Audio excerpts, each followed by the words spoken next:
पंजाब तर्जमान मलक मोहम्मद अहमद खान के वालिद महरूम बाबा जी मलक मोहम्मद अली खान की पहली बरसी पर हुस्न करात का इनकाद इनके आबाई गाँव खाई थाड़ में किया गया। हुस्न करात की इस अजीम उलशान महफिल में पाकिस्तान के मायनाज कायरीन और उलमा कराम ने शिरकत की।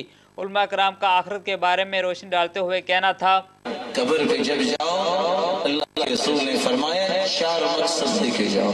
तुज़क्किरुल आखिरा, आखिरत को याद करो। अगर कब्रिस्तान में जाओ तो तुदम्मिउल ऐन, वहां रो के दुआएं करो, अल्लाह इनकी बख्शिश फरमा, हमें भी आखिर की तैयारी की तौफीक अता फरमा। तुक़ल्लिलुद दुनिया, दुनिया से बेराहती पैदा होती है कब्रिस्तान में जब दुआ के लिए इंसान जाए। वला तक़ूलू हुज्रा, कोई गलत बात ना करो। वला तक़ूलू मा युस्खितुर रब, ऐसे कलिमात ना बोलो कि जिससे अल्लाह नाराज हो जाए। हुस्न करात की इस अजीम उलशान महफिल में पंजाब असम्बली के स्पीकर राणा मोहम्मद इकबाल खान के साहबजादे के अलावा आला शख्सियात और हजारों की तादाद में लोग मौजूद थे। कैमरामैन मलक अमजद के साथ मियां आसिफ कसूरी, पाक न्यूज़, कसूर।